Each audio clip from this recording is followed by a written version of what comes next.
இனியவர்களே வணக்கம். உங்கள் ஆர் ஜெகநாதன் சிறுமுகை. இன்று கவிஞர் கண்ணதாசனினுடைய 97வது பிறந்த நாள்.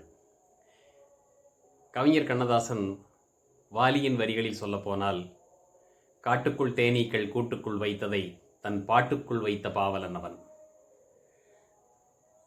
சிறுகோடல்பட்டியிலே சிற்றாராய் ஊற்றெடுத்து சிகாகோ நகரில் சங்கமித்த ஜீவநதி என்றெல்லாம் கவிஞர் வாலி கண்ணதாசனை வர்ணிப்பார்.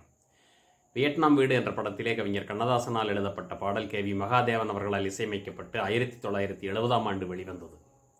அந்த திரைப்படத்தில் அனைவரையும் கவர்ந்த அந்த பாடல், உன் கண்ணில் நீர் வழிந்தால் என் நெஞ்சில் உதிரம் கொட்டுதடி, என் கண்ணில் பாவை என்றோ கண்ணம்மா, என் உயிர் நின்னதன்றோ என்ற பாடல்.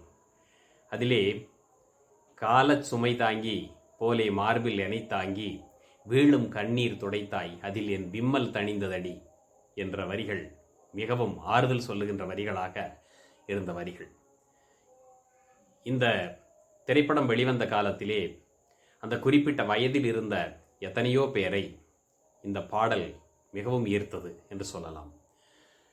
அந்த வரிகளிலே பார்த்தால், ஆலம் விழுதுகள் போல் உறவுகள் 1000 இருந்தும் என்ன, வேறென நீ இருந்தாய் அதில் நான் வீழ்ந்து விடாதிருந்தேன் என்று உறவுகள் எவ்வளவு இருந்தாலும் கணவனுக்கு மனைவியும் மனைவிக்கு கணவனும் வேறாக ஆணி வேறாக நின்றால்தான் மிகப்பெரிய குடும்பம், ஆலமரமாக இருக்கிற குடும்பம் கூட உறுதியாக நிற்கும் என்பதை பதிவு செய்திருந்தார். இத்தகைய வரிகளை கொண்ட பாடல்களை எல்லாம் அவர் கொடுத்தவர்.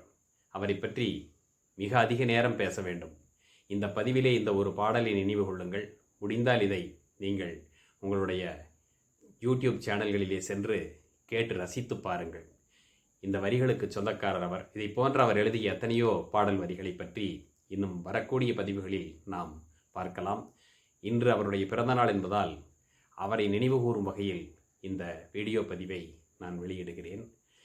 என்ன செய்தாலும் எழுத படிக்க தெரியாத எத்தனையோ பேர்களில் யமனும் ஒருவன் தானே என்று ஒரு கவிஞர் மிகவும் ஆதங்கப்பட்டார் கண்ணதாசனின் மரணத்தின் போது.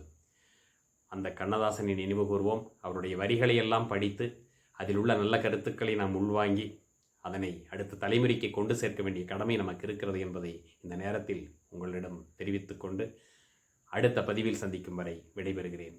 வணக்கம்.